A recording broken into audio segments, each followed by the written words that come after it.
হঠাৎ মধ্যরাতে শোনা গেল শোরগোল ও এরপরে গুলির আওয়াজ। জানালা দিয়ে দেখা যায় পুলিশ ও আর্মির অভিযানের দৃশ্য।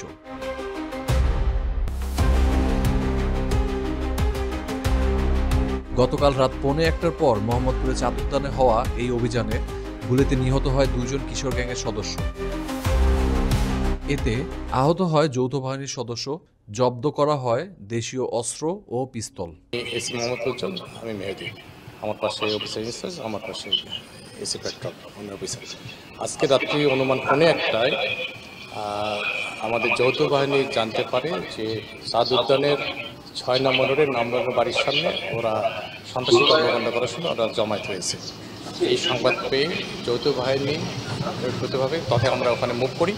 মুভ করার সময় 6 নম্বর মাথায় পৌঁছানোর সঙ্গে সঙ্গে আমরা দেখতে পাই 9 নম্বর মাথায় আনুমানিক বেশ কিছু ইয়াং ছেলে পেলে হাতে দূর থেকে দেখা লক্ষ্য করা যায় লাইটে চাপাতি জাতীয় দেশীয় অস্ত্রপাতি এবং কারো কারো হাতে আগ্নেয়াস্ত্র জাতীয় জিনিস।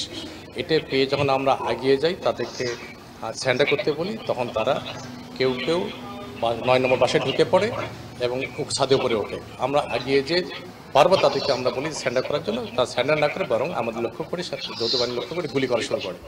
গুলি করার এক পর্যায়ে তাদের ভিতর থেকে কেউ আমাদেরকে ইট মারা শুরু করে। এই পরিস্থিতিতে তখন সেনা কর্মকর্তা এবং পুলিশ কর্মকর্তাদের জীবন মান রক্ষা করার সাথে তখন আমাদের পক্ষ থেকেও ফায়ার করা। এক পর্যায়ে ফায়ার থেমে গেলে আমরা 9 নম্বর বাসায় ঢুকে পড়ি, তাতে 5 জনকে বাসার বিভিন্ন অ্যাঙ্গেল থেকে আটক করি। তাদেরকে সহকারে আমরা বাসার ছাদে উঠি। ছাদে ওঠার পর আমরা দুটো বডি দেখতে পাই রক্তাক্ত অবস্থায়। তাদের কাছে একজনের হাতে একটা আমরা .22 বড়ের পিস্তল দেখতে পাই, আরেকজনের কাছে আমরা চাপাতি দেখতে পাই। পরবর্তীতে আমরা আরও একাধিক ব্যক্তি ছিল যারা বাসার বিভিন্ন সাইড দিয়ে তারা পালিয়ে যায়।